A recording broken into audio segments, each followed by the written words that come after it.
I arrived at Toronto Pearson International Airport's long-term parking area, feeling excited about surprising my son Derek for his birthday. I had flown in from Vancouver specifically for this occasion.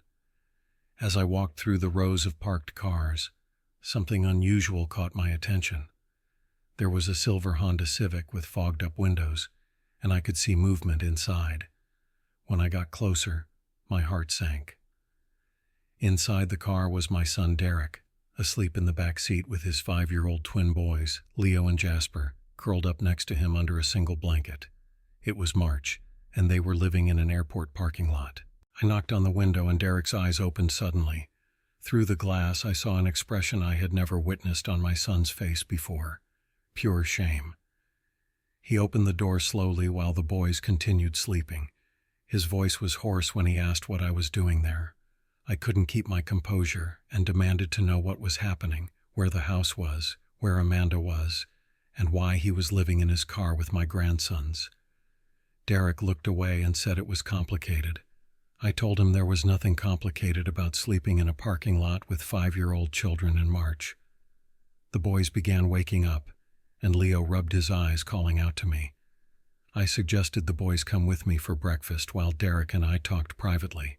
An hour later, the boys were eating pancakes at the airport Tim Hortons while Derek and I sat at another table. He looked exhausted and defeated. I asked him to tell me everything. He took a shaky breath and explained that Amanda had left him 3 months earlier, but it was worse than just a separation.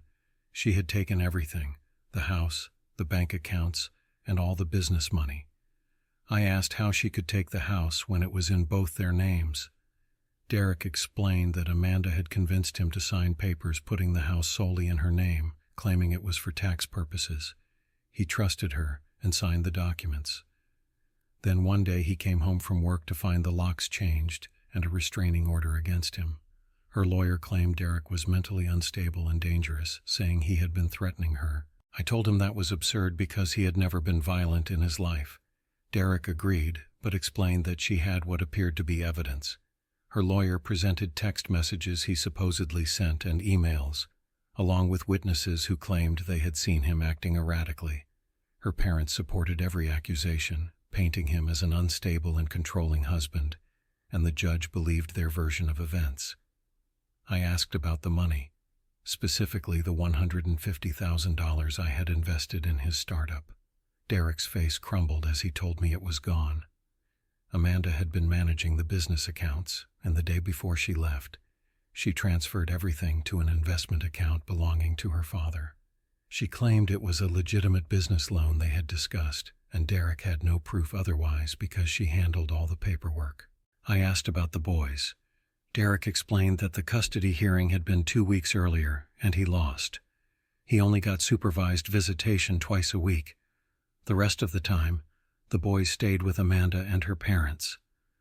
The court said he needed to prove stable housing and employment first, but he couldn't get stable housing without money, and Amanda had made sure he had nothing. He had been working but barely made enough for food and the parking spot. He showered at the gym, and the boys thought they were on an adventure. When I asked where the supervised visits took place, he said they were at her parents' house with her mother supervising. He described it as humiliating, with them watching every interaction and writing notes. He couldn't even hug his own sons without feeling judged. I told him this ended immediately. I instructed him to pack up the car because he and the boys were coming to stay at my hotel until we figured things out, and then we were going to fix this situation. Derek protested that I didn't understand, explaining that her family had money. Her father, Vincent, was a real estate developer with good lawyers, and Derek felt he couldn't fight them. I told him that maybe he couldn't fight them alone, but together we could. That night, after the boys fell asleep in the hotel room, I sat at the desk making calls. First, I called my lawyer in Vancouver, Raymond Chen, whom I had known for 30 years. Then I called an old friend, Detective Samantha Morrison with Toronto Police, who owed me a favor from years back when I helped her son get into university. I asked Raymond to recommend the best family lawyer in Ontario, explaining that money was not an issue. Raymond asked what was going on, and I told him everything. After a long pause, Raymond said this smelled like fraud. The business account transfers, the forged documents, and the coordinated testimony indicated this wasn't just a custody dispute, but organized theft. He said Derek needed someone who handled both family law and financial crimes. Raymond gave me the name Caroline Hart, one of the top lawyers in Toronto who specialized in high-conflict custody cases with financial abuse components. Her retainer was expensive, but I didn't care. The next morning I met with Caroline. She was in her 40s with sharp eyes and a no-nonsense demeanor. She told me to share everything without leaving out any details I might think were insignificant. I recounted Derek's entire story while she took notes and asked pointed questions. Then she leaned back in her chair and explained what we were dealing with. Caroline said Derek's ex-wife and her family had executed what is called financial coercive control, combined with parental alienation. They had systematically stripped him of resources, credibility, and access to his children. The text messages, witnesses, and mental health accusations followed a playbook she had seen before. I asked if we could prove it. Caroline said it depended on whether we had any documentation from the business, such as bank statements or emails. I told her I had the wire transfer confirmations from when I invested the money and emails from Derek about the business plan. Though Amanda handled most of the business accounts, Caroline said that was a start and asked about Derek's mental health, since they were claiming he was unstable. I explained that Derek had been seeing a therapist the previous year, not because he was unstable, but because work was stressful, and he was trying to manage the pressure of the startup. Caroline said that was actually good, because therapy records showing he was proactively managing stress would prove the opposite of their claims. She said we needed those records and also needed to conduct a forensic accounting analysis of the business accounts. If money was transferred out improperly, they would find it. She also said we needed to depose the witnesses who claimed Derek was unstable because she guaranteed their stories wouldn't hold up under scrutiny. I asked how long this would take. Caroline said it would be months, maybe longer, because family court moves slowly. However, in the meantime, she could file an emergency motion to modify the custody arrangement. If we could show that the boys were in a stable environment with Derek and me, and that Amanda obtained custody through fraudulent means, we might be able to get temporary joint custody while the case proceeded. I told her to do it. Over the next 2 weeks, I became focused on a single mission. I rented a 3-bedroom apartment in Mississauga, furnished it completely, and enrolled Leo and Jasper in a nearby school. Derek got a job with a tech company through a former colleague who believed in him. I made it my job to build the case. I drove to Derek's old workplace and talked to his colleagues. Every single one of them was shocked by the accusations. Gabriel Rodriguez, his former business partner, said the idea of Derek being unstable was absurd, describing him as the calmest person in the room during crises. He said Amanda was the volatile one and recalled her screaming at Derek in the office once because he worked late. I asked if he would be willing to testify to that, and he said absolutely. I tracked down the therapist, Dr. Nina Patel. She couldn't share Derek's records without his consent, but Derek signed the release immediately. When Dr. Patel provided her notes, they painted a clear picture of a man dealing with normal work stress using healthy coping mechanisms, with zero signs of instability or aggression. Then I started investigating Amanda's family. Her father, Vincent Caldwell, was a real estate developer in Oakville. On the surface, everything looked legitimate, but my detective friend Samantha did some checking. She told me that Vincent Caldwell had been investigated twice by the Financial Transactions and Reports Analysis Center of Canada, both times for suspicious large cash deposits. No charges were filed, but there were red flags. She also discovered that 3 years earlier, a business partner had sued him for fraud. The case was settled out of court with sealed records. I asked if we could use that information. Samantha said it depended on what my lawyer could dig up, but it established a pattern of behavior. Caroline hired a forensic accountant named Preston Wu. It took him 3 weeks, but he traced every dollar of Derek's business accounts. What he found was damning. The $150,000 I had invested had been transferred to an account belonging to Vincent Caldwell. labeled as a business loan. However, there was no loan agreement, no terms, no repayment schedule, and nothing in writing. It was just a transfer made the day before Amanda filed for the restraining order. More transfers followed over 14 months. Amanda had systematically moved money from the business account to personal accounts, and then to her father's accounts. The amount started small, $500 here and $1,000 there, then grew larger. By the end, she had transferred nearly $280,000. Preston said this wasn't a marital dispute but embezzlement. She had been draining the business while maintaining the appearance of normalcy, and her father was complicit. I asked if Derek could get the money back. Preston explained that if we could prove fraud, yes, but it would require criminal charges beyond just civil court. This was beyond family law. Caroline filed motions, starting with an emergency motion to modify custody. She presented evidence that Derek now had stable housing and employment, and that the boys had been living with him and me for a month, thriving in school, and seeing their pediatrician regularly. She presented Dr. Patel's records, which demolished the mental instability claims. She also presented testimony from Derek's colleagues, proving Amanda's accusations were false. Amanda's lawyer, a slick guy named Bradley Harding, fought back hard. He claimed Derek was only stable now because I was bankrolling everything, and that it wasn't sustainable. He argued that the boys needed their mother. But Caroline was relentless. She deposed Amanda's witnesses, and one by one, their stories fell apart. Amanda's friend Vanessa, who claimed she had seen Derek act erratically at a party, admitted under oath that she had only heard about it from Amanda and hadn't actually witnessed anything.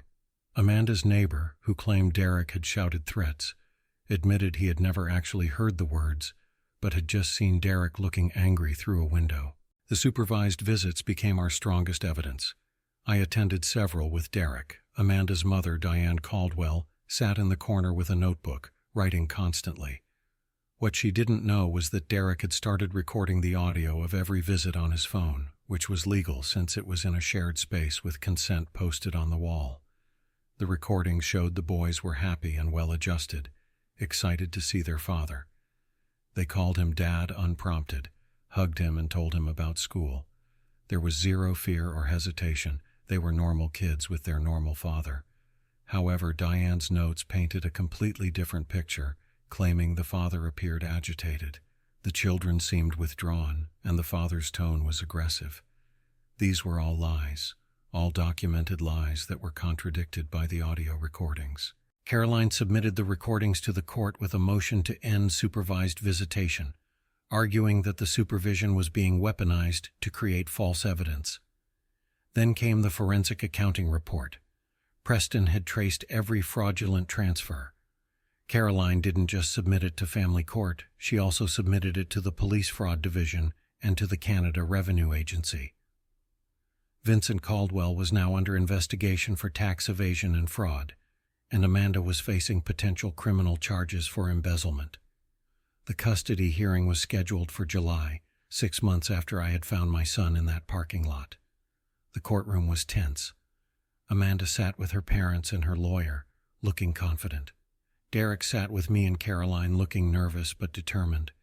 The judge was Justice Margaret Holloway, a woman in her 60s with a reputation for being thorough and fair. Caroline presented our case methodically. The forensic accounting, the false accusations, the contradictory witness testimony, the audio recordings proving the supervised visits were manipulated, Dr. Patel's records, and Derek's stable employment and housing. Bradley Harding tried to discredit everything. He argued that Derek's stability was only because of my financial support, which wasn't sustainable, and that the boys needed their mother and had been thriving in Amanda's care. Then Caroline called Amanda to the stand.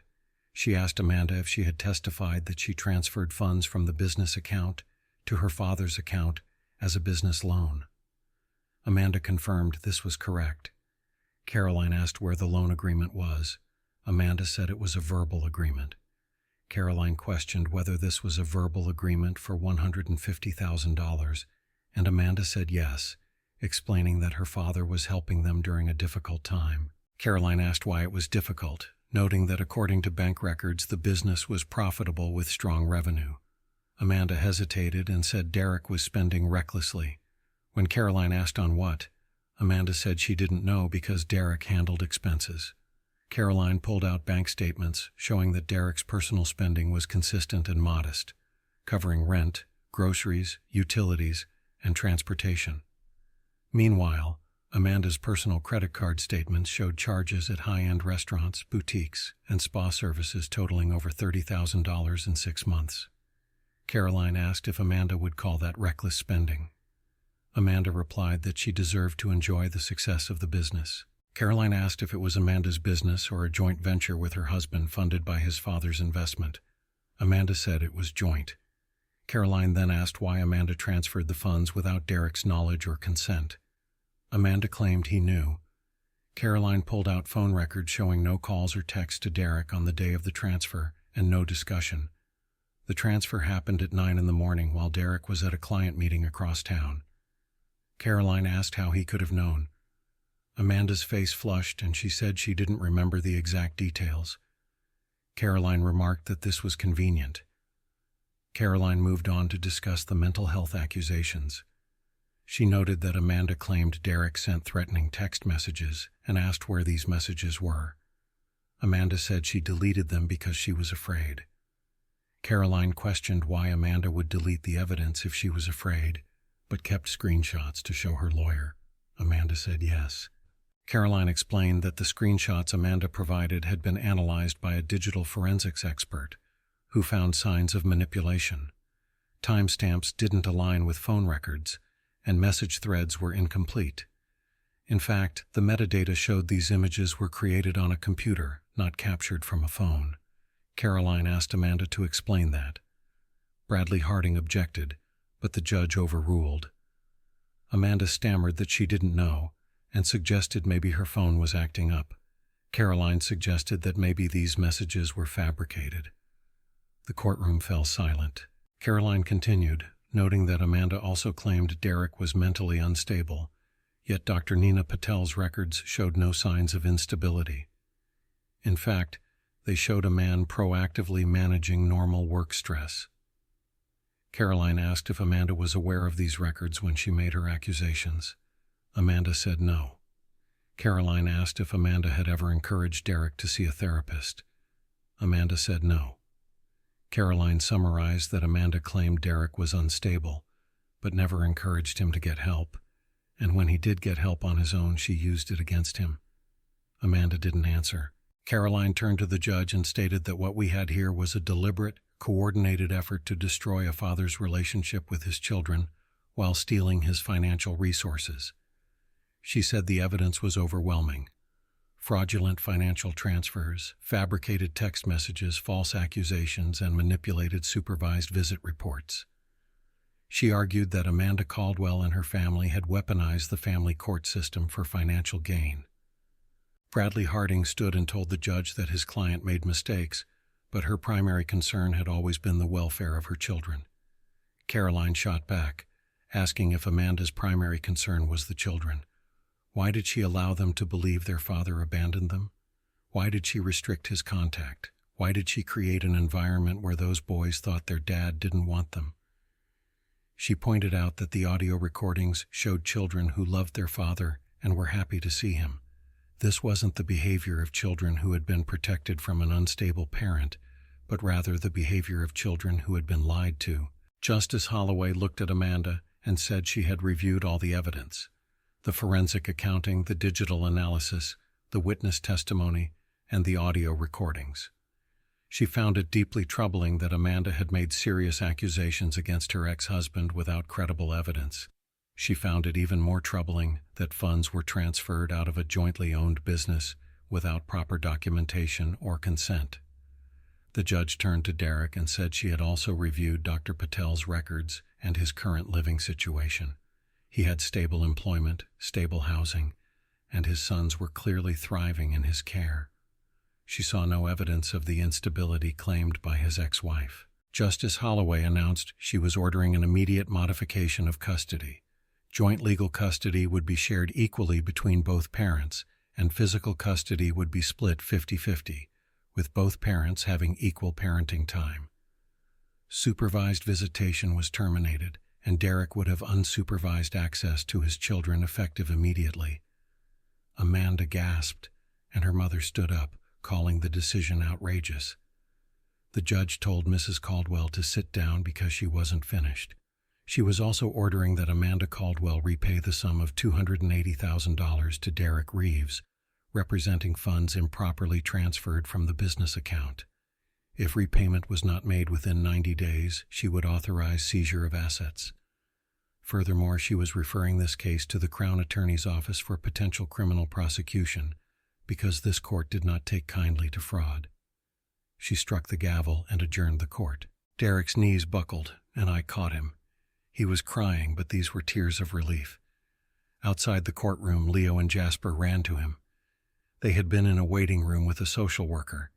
Derek dropped to his knees and hugged them both, holding them like he would never let go.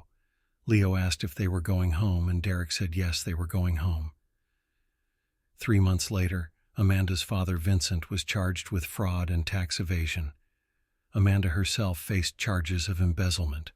Her lawyer negotiated a plea deal where she would repay the money and avoid jail time in exchange for a guilty plea on lesser charges.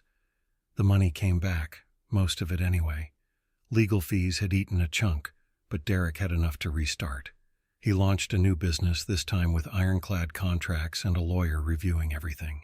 Leo and Jasper split time between both parents, but Derek had them more often than not. Amanda had visibly checked out, more interested in salvaging her own life than being a mother. I stayed in Toronto and rented a condo near Derek's place. I see my grandsons 3 times a week. We go to the park, I help with homework, and I'm teaching them to play chess. One evening, about a year after that day in the parking lot, Derek and I were sitting on my balcony while the boys played inside. He looked at me and said he never thanked me properly. I told him he didn't need to thank me. He insisted, saying that if I hadn't shown up that day and helped him fight, he would still be living in his car, or worse, he would have lost his boys forever. I told him he was my son, and that's what fathers do. He was quiet for a moment, then said he thought he had lost everything: his wife, his home, his business, and his kids. He thought he was the problem, and that maybe he really was unstable, and everyone else could see it except him. I told him he was never the problem, and that they wanted him to think that because that's how abusers work. They make you doubt yourself. Derek said he knew that now, but for months he believed it. The court believed it, and everyone believed it except me. I told him I know my son because I've known him since the day he was born. I know who he is, and he's not what they tried to make him out to be. He nodded, and we sat in silence, watching the sunset over Toronto. After a while, Derek said my name and thanked me. I reached over and squeezed his shoulder, telling him he would have done the same for his boys. He smiled and said he would because he learned it from me. Inside, Leo called out, asking me to come play Jenga with them. I stood up and said duty calls. Derek laughed and said he would order pizza. I walked inside to where my grandsons were building a precarious tower of wooden blocks. Jasper looked up at me and grinned, telling me not to let it fall. I sat down carefully and told him I wouldn't let it fall. And I meant it, not just the tower and not just that moment, but all of it. This family, these boys, my son. I would protect them no matter what, because that's what family does. We don't let each other fall.